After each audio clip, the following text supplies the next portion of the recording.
down, run that way. Keep your head down, run this way.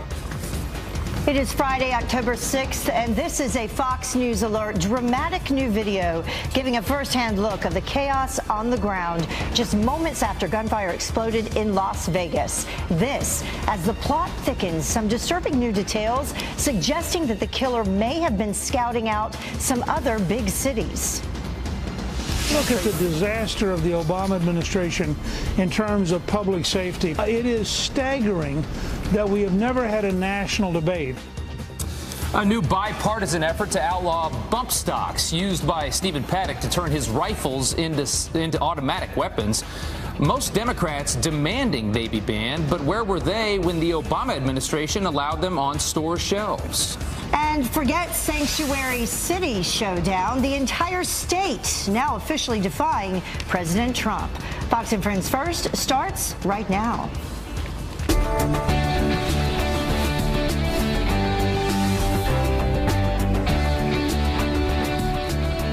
All right, good morning to you after a very long week, a rough week. You're watching Fox and Friends First on this Friday morning. I'm Rob Schmidt. And I'm Heather Childers. Thank you so much, as always, for joining us right here. We do start with that deadly plot, which is thickening as authorities uncover some disturbing new details about the maniac behind the Las Vegas massacre. Yeah, police combing through the killer's vehicle now, revealing he may have been planning attacks in other cities. Jillian Mealy joins us live from Las Vegas with some new details about some other locations that he scouted. Jillian?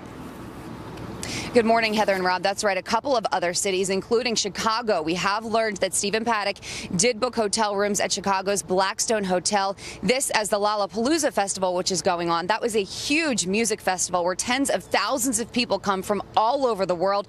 Now, we know that he never showed up for that reservation. We also learned that he scouted. He looked up hotels near Fenway and Boston. To our knowledge, at this point, he never actually booked any of those rooms. But as you guys know, more information is still coming out. Now, we know a couple days ago we found out that Stephen Paddock also booked hotel rooms at another hotel here in Las Vegas. That is while the Life is Beautiful concert was going on, and those rooms were also overlooking that venue. So this, of course, leaves you with many questions, including, was he targeting other cities? Did it just not work out? Was he actually targeting this Route 91 festival? Those questions we still don't have answers to at this point. Now, police also revealing new details about what was found in his car at the Mandalay Bay Hotel. And what we know is there were 1,600 rounds of ammunition in his car, in addition to ammonium nitrate and also 50 pounds of tannerite. So that also leaves you with questions. And the biggest one, what was he planning to do with his vehicle? Take a listen to one expert's opinion. He's got explosives in the car. He's got ammunition in the car. So was he trying to make a improvised vehicle explosive device? If he were to escape, did he get in there and want to drive it and penetrate into either a building or another crowd, set that off? And was this a suicide pact at the end of the game and a blaze of glory, suicide by cop? Is that what he wanted to do? There's so many inconsistencies that continue to emerge. And look, at this point, there are still more questions than answers. I think people are starting to get frustrated that it's taking so long, but you have to realize police have so much evidence that they still have to go through. We're hearing other reports, including the fact that Mandalay Bay could have comped him those rooms. We're also hearing reports that he was seen with another woman leading the days leading up to this. So who was that woman? Where is she? Have police been able to question her? So all of those things still major questions, guys. At least we're starting to get some idea of who he was and what he was thinking. At least some details are coming out. Jillian, thanks so much. Thanks, Jillian. All right, so-called bump stocks, like the ones used by the Las Vegas shooter to murder 58 people in a matter of minutes, are now in the crosshairs of Capitol Hill. But for some Democrats, an outright ban on the gun accessory would not be enough. Griff Jenkins joins us now live from Washington, D.C. with more on that aspect of the story. Good morning, Griff. Good morning, Heather and Rob. You know, for most Americans, including members of Congress, few have ever heard of these bump stocks. And just to clarify, they're the shoulder stock devices that allow a shooter to turn semi-automatic weapons into fully automatic weapons capable of firing hundreds of rounds per minute. They were designed for people with disabilities and are currently legal for purchase and, of course, used by the Las Vegas shooter. Now there is this growing chorus of bipartisan calls on Capitol Hill to ban these gun modifiers. And President Trump says, let's take a look.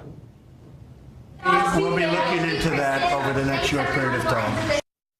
And the powerful National Rifle Association, who traditionally opposes any kind of new gun restrictions, is calling for the ATF to review whether these devices comply with federal law. But Executive Director CHRİS stopped short of calling for a ban until the review is done. We didn't talk about banning anything. We talked about ATF going back and reviewing whether or not these are in compliance with federal law. And if not, let's look at working together and figuring out a way to address this moving forward. Speaker of the House Paul Ryan says he wants to look at this issue, but for some Democrats like House Minority Leader Nancy Pelosi, simply banning the bump stocks doesn't go far enough. But I don't think bump stocks should be a substitute for the background check. And by the way, the background check is a compromise. There are many more things members want to do, and we're saying, how do we save the most lives? So where does it stand? Well, so far, Senator Dianne Feinstein is the only member of Congress to introduce legislation yesterday in the Senate to ban the bump stocks. It's got 30 co-sponsors and a handful of Republicans supporting it. But expect to hear, guys, a lot more about it. Certainly. We're going to talk more about it right now. Griff, thanks so much for that. We appreciate it. Thank you, Griff. And the topic becomes now, okay, where do these things come from? And if nobody on Capitol Hill knew about them, I mean, that's a little bit scary and for a lot of reasons. Well, I think that they definitely did know about them, and it's been discussed before. We've actually had some experts on here on Fox and Friends First talking about bump stocks and how easy it is for people to get the material needed to actually make them themselves. Right. Democrats are calling, as we just heard Griff say, at least Nancy Pelosi, for the ban on bump stocks, but the rifle modifiers, they were actually green-lighted, did you know this, by the Obama administration back in 2010. And Newt Gingrich says the Obama administration was a disaster in terms of safety from the very beginning. If you look at the disaster of the Obama administration in terms of public safety, particularly in Chicago, it is staggering that we have never had a national debate about the failure of the system in Chicago to protect innocent people, by the way, virtually all of whom are African American. And you would have thought if Black Lives Mattered cared about black lives, that one of the places they'd have really targeted would have been Southside Chicago and the terrible death rate that occurs there. And yet we can't have an honest, open conversation about these kind of practical problems. So again, we're back to Chicago talking about the homicide jump there and the violence in Chicago. We're up from 2015 to 2016. We saw a 58% increase in homicides in the city of Chicago. The bulk of that coming on the city's south side, and the bulk of that happening in African-American neighborhoods. 487 to 769. And Newt's point there is where was President Obama on that when it led into this dramatic increase in shootings? And also, it was his ATF. The ATF was under the Obama administration when they allowed these bump stocks to basically come on the market and be sold to people. Yeah. And if there is that much outrage amongst Democrats that they exist and they want to go so far with banning, weapons of all kinds, where were they on bump stocks? Yeah, it'll be interesting because I know you're talking to Mike Baker coming up in just a moment or two, and he actually brought this up when this happened at the beginning of the week, which seems so long ago, but that was the beginning of this week. Wow. Well, meanwhile, the NRA is firing back at the left. We talked about this too, for politicizing the Vegas shooting. Listen to this. The other side, on the other hand, has been so outright trying to politicize this tragedy that we did feel the need to speak out today on this whole bump stock issue. I, for years, have tried to correct the media on semi-automatics when they said they were fully automatic firearms, when Dianne Feinstein and Schumer and all the rest of them said they were machine guns. For years, I set the record straight. Yeah. So we were talking a little bit about this off camera as well yesterday with Pete Hegseth, and I was saying, if fully automatic weapons are illegal, it would seem to follow that anything that could make a semi-automatic fully automatic would be illegal as well. Yeah, and whoever would approve something like this to turn these weapons, a semi-automatic weapon, into something even more powerful? You can shoot 500 people in 10 minutes. That is ridiculous. Yeah. All right. Well, we have some other news that we do need to talk about, though. Fears of a possible serial killer growing. This is growing by the hour in a small town where 3 women are dead and now a 4th is missing. The FBI already investigating the 3 deaths. Before, 20-year-old Abby Patterson of Lebanon, North Carolina, disappeared last month. The bodies of 3 other women were found this summer, 2 of them on the same day and on the same street. The 3rd body was found 6 weeks later, just 2 blocks away. Police, though, have not yet announced a connection. All right, new information about the ambush that killed 3 American Green Berets in Africa. The Pentagon now says there was no U.S. surveillance drones overhead before or during the joint training mission in the nation of Niger in the West Niger area. They say the local government does not allow them, despite the U.S. having 2 drone bases inside of that country. 2 other U.S. Special Forces soldiers were also hurt. Al-Qaeda is suspected of carrying out this attack. Well, some brand new video appearing to show the accused Chelsea bomber of doing a bombing trial run in his own backyard. The video played during the trial of Ahmad Rahami, allegedly showing him light a homemade device at his New Jersey home. Rahami is facing life behind bars if he is convicted of setting off bombs in Manhattan and along a military charity run in New Jersey. Another NSA contractor may be responsible for losing national secrets. According to the Wall Street Journal, Russian-based hackers successfully stole highly sensitive government documents in 2015 through the popular antivirus software Kaspersky on a home computer. The contractor was not authorized to store the data at his home, but it's unclear if he's facing prosecution. This has been the 3rd contractor to compromise NSA secrets, including Edward Snowden's infamous leak back in 2013. Well, President Trump hinting that he's about to take some major action after a meeting with military leaders. You guys know what this represents? Well, maybe it's the calm before the storm. What storm, Mr. President? You'll find out. While he didn't explain his comments, President Trump says that his military priorities are still defeating ISIS and stopping North Korea and Iran from getting use of nuclear weapons.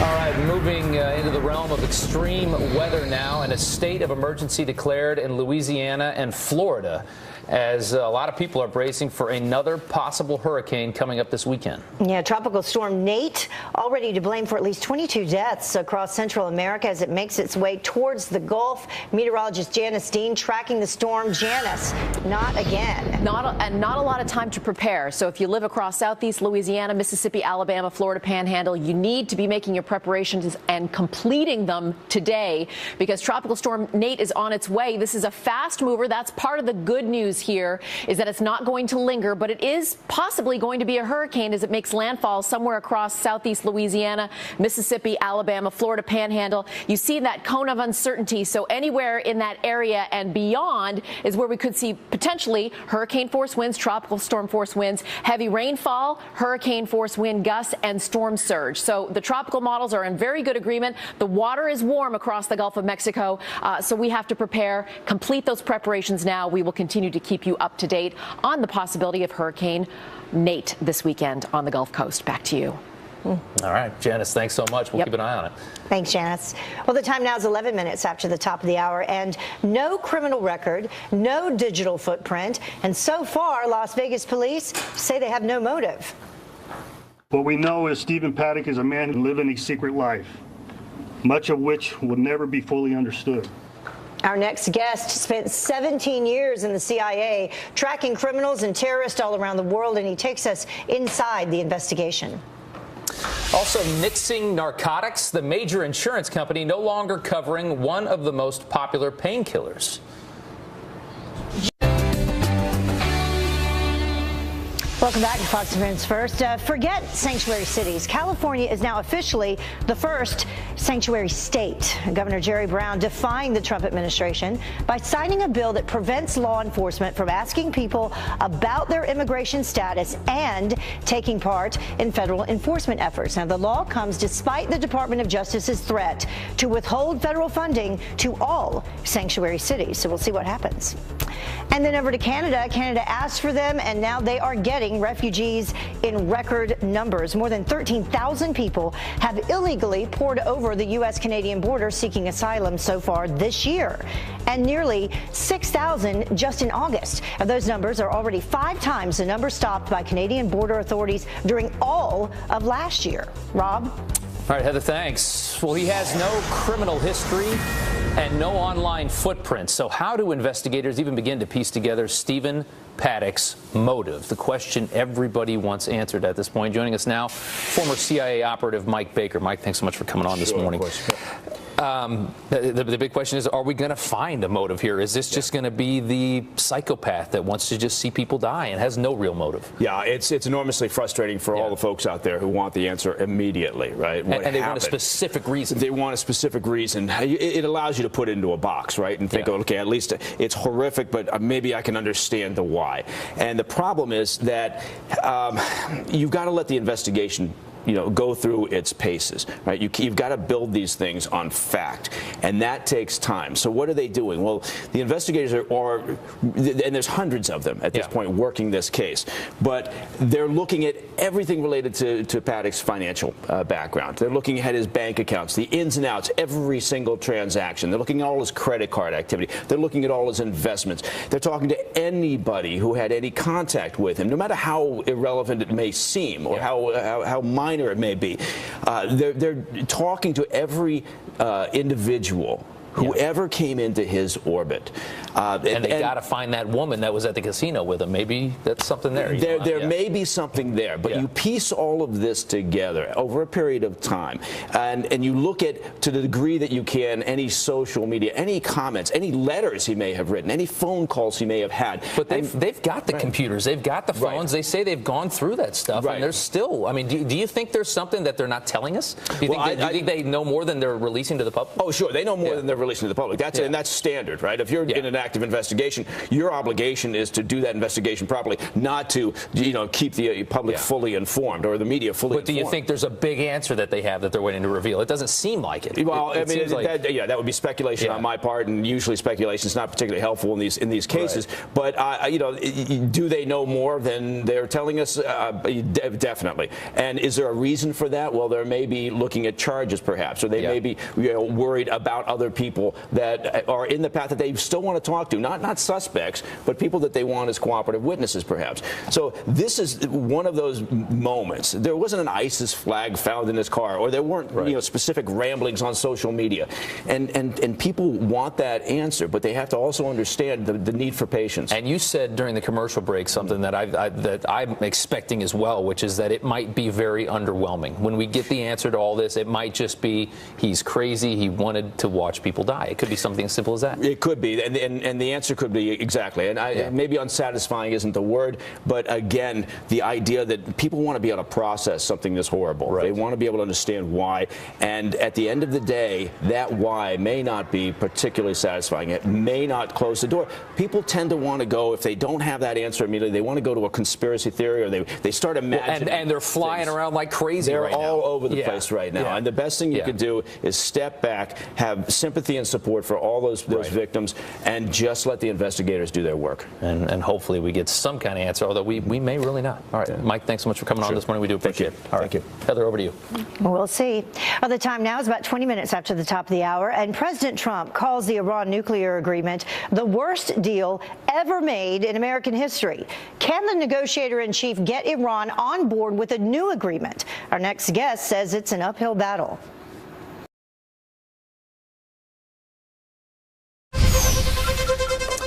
All right, welcome back. A Fox Business Alert. Parents, check the toy box. There might be something in there that could choke your child. Tracy Carrasco from our sister network, Fox Business, has some details on this major recall. Good morning, Tracy. Good morning, guys. Yeah, this is a pretty big recall. Toys R Us is recalling 30,000 of this Bruin infant wiggle ball. Now, as you said, it could cause a child to choke. Now, those little knobs that you're seeing on the screen, those could break off, end up in the child's mouth, and cause them to choke. Thankfully, there have been no reports of that actually happening, but they have been coming off. So if you have one of those toys, return it to Toys R Us and they'll give you a refund.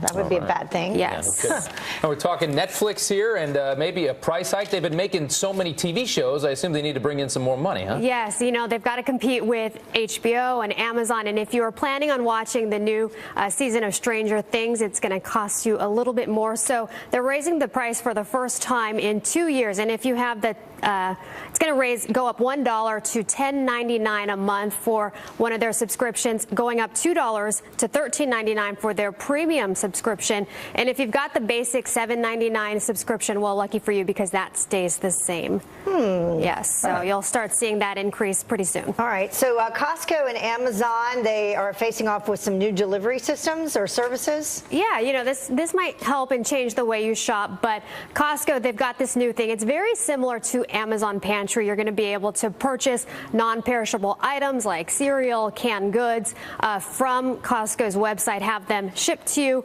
within 2 days, $75 or more, and it's free. They're also doing something else. You'll be able to shop for groceries and have them delivered to you that day through the other service called Instacart. Now, that's only available from certain stores. And then Amazon, they are testing out their own delivery service. Now, this could bring more Amazon Prime products to you at home. Now, what they're going to be doing, they're going to be picking up the items directly from these third-party sellers and then ship them to you. So they're essentially cutting out FedEx and UPS, who they use right now. Huh. Yeah. I mean, that's where so much of their money goes is in shipping. I mean, that's smart. Yeah. All right, Tracy, thanks. But does it mean you'll get it eating quicker? We'll see. See how well they do at that. Shipping's not an easy game, yeah. Well, the time now is about 26 minutes after the top of the hour, and one man with seconds to spare making a decision to save lives during the Las Vegas massacre. It just seems like I'm waiting for another one. It's just terrible. I just hope I don't have to do it anymore. Well, Jillian Milley goes one-on-one with the man now being hailed a hero. The exclusive interview is coming up next.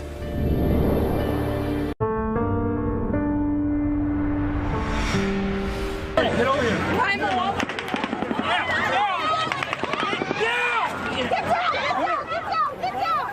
Well, some brand new video here, and it is scary, of the Las Vegas massacre as the hunt for answers in this intensifies. Police focusing on the cold-blooded killer's past and preparation, revealing that the gunman may have actually been plotting an even larger attack. That's right. We've got live team coverage in Las Vegas. We begin with Claudia Cowan with brand new evidence this morning. Claudia. Well, good morning, Rob and Heather. 5 days later, still no known motive, but investigators have uncovered chilling evidence that now have them talking to law enforcement officials in other big cities where they believe that the gunman, Stephen Paddock, may have been scoping out other large music festivals. He reserved a hotel room at the Blackstone in Chicago that overlooked this summer's Lollapalooza concert. He didn't check in there, but there is additional evidence Paddock was looking at hotels near Fenway Park in Boston. And 2 weekends ago here in Las Vegas, Paddock booked rooms at the Ogden Hotel that overlooked another music festival. Whether that was his original target or pre-surveillance or he had a grudge against music fans, we just don't know. Indeed, officials say we still don't know much at all about the twisted mind of Stephen Paddock. He has virtually no footprint, and he does not fit the profile of what we'd expect in an incident like this. That's what makes it so baffling. A 64-year-old man who lives in, rural Nevada. You just wouldn't expect something like this. And frightening new video shows concert goers running for their lives. Just by chance, some firefighters happened to be passing that venue when the first shots were fired. Captain picked up the radio and said, "Dispatch, do you have any reports of gunfire and something going on right now? Because I'm hearing a lot of gunfire." They said, "No." "Oh, yes, now we do." It was that fast. Along with a massive arsenal of weapons, ammo, and bomb-making materials found in his car, officials have revealed Paddock may have had some kind of escape plan, and they're also not ruling out the possibility he may have had an accomplice, too, suggesting he'd be some kind of Superman if he pulled this off alone. The coroner has now released the identity of all the people who died Sunday night. There were 36 women and 22 men. The oldest victim, 67 years old, the youngest, just 20. Back to you in New York. All right, Claudia, thank you. Thanks, Claudia. Well, dozens of terrified concert goers running for their lives. We've seen that video. Nowhere to go until a veteran working as a security guard across the street made a split-second decision that saved their lives. That's right. Jillian Milley picks up our team coverage with the interview you won't see anywhere else. Jillian. Look, as you guys know, after tragedies like this, there are always those stories of heroes that emerge, whether it be police officers, whether it be everyday civilians. But sometimes those heroes emerge in the most unlikely places. The broken windows at Mandalay Bay, a constant reminder of what happened that night. The concert venue, just about a football field distance away from where I am right now at Sands Aviation Facility. Thousands ran from there. Some came here. That night there was one man working, and he had a few seconds to make a decision that would save people's lives.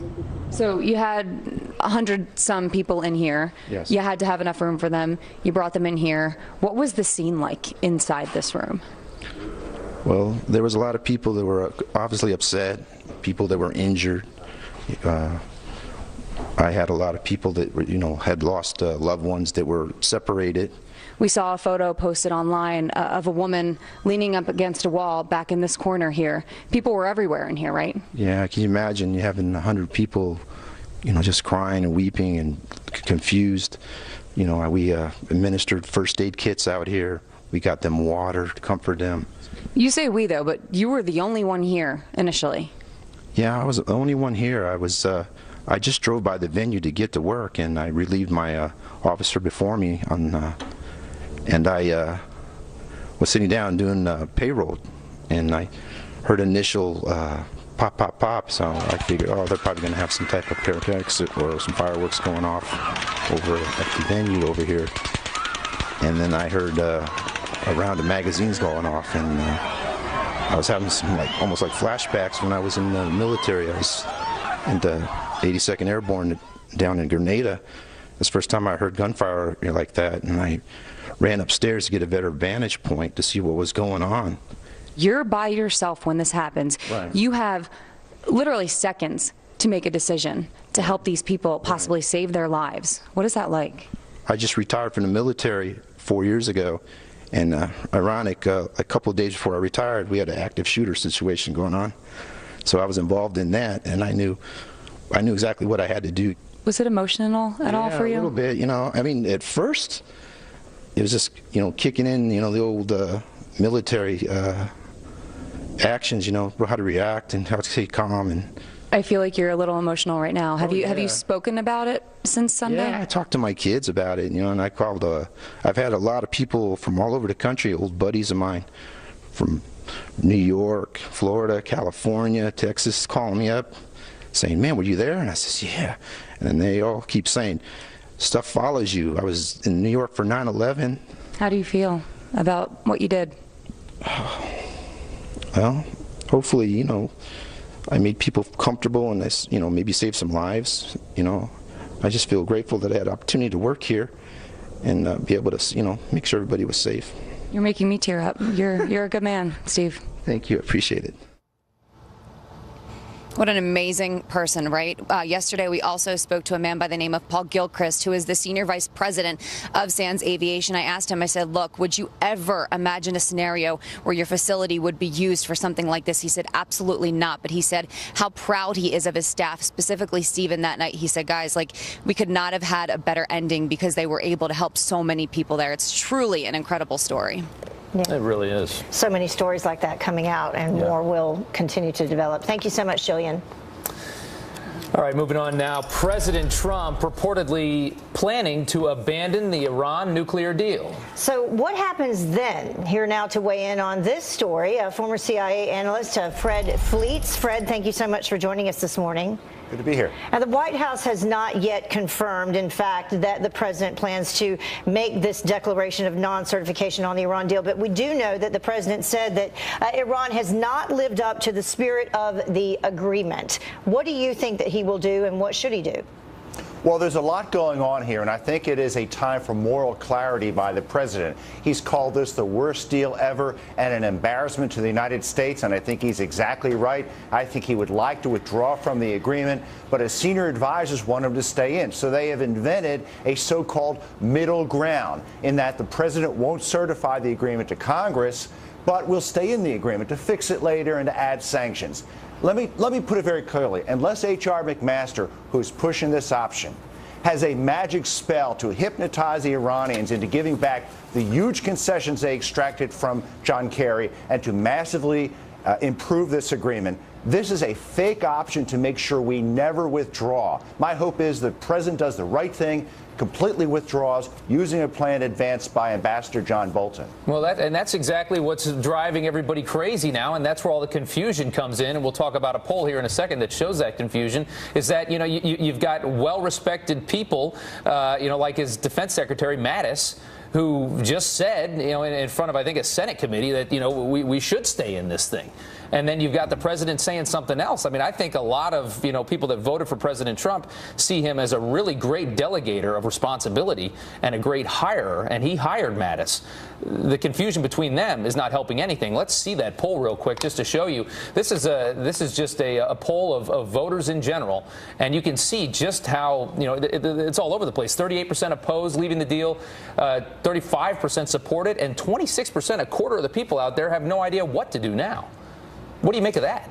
Well, it is very confusing. The problem is the foreign policy establishment does not want the U.S. to back out of this deal because they're worried about offending the Europeans. I'm sorry, Europe does not have a veto over U.S. foreign policy. Europe does not have a veto over the decisions of the President of the United States. It's a bad deal. If it's an embarrassment to the United States, the President should withdraw and not play games on risking maybe Congress will pass tough sanctions that will make it better. We're learning this week Congress probably won't do that. But here's the thing. Secretary Mattis is not the type who would kowtow to what people in Europe want or think is best for us. So why would he think that it's best to stay in this deal? That, I think, is the question people have.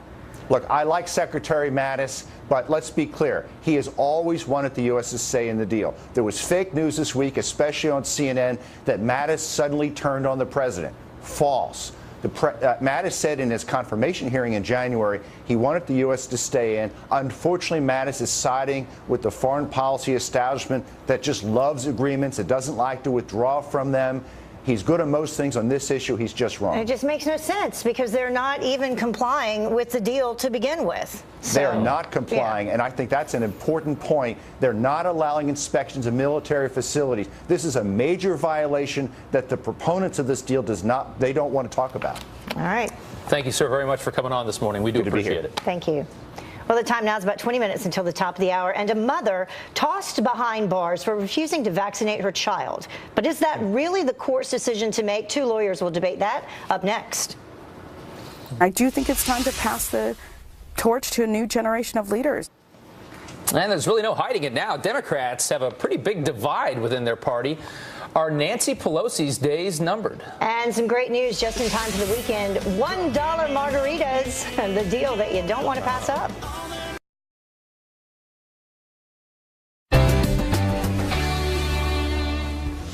Now, an insurance giant is stepping up to fight the opioid epidemic. Cigna will no longer cover most OxyContin prescriptions in group plans, and that starts January 1st of next year.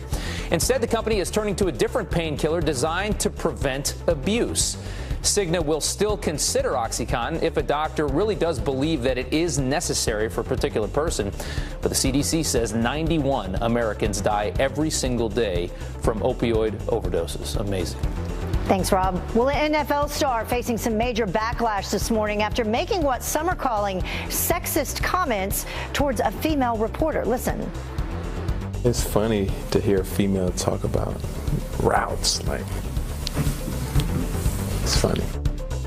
Well, quarterback Cam Newton losing his sponsorship deal with Dannon and is now apologizing for those comments. I realized that the joke was really on me. And I've learned a valuable lesson from this. Another one of his sponsors, Gatorade, is still working with him, but has strongly condemned his remarks. He was joking.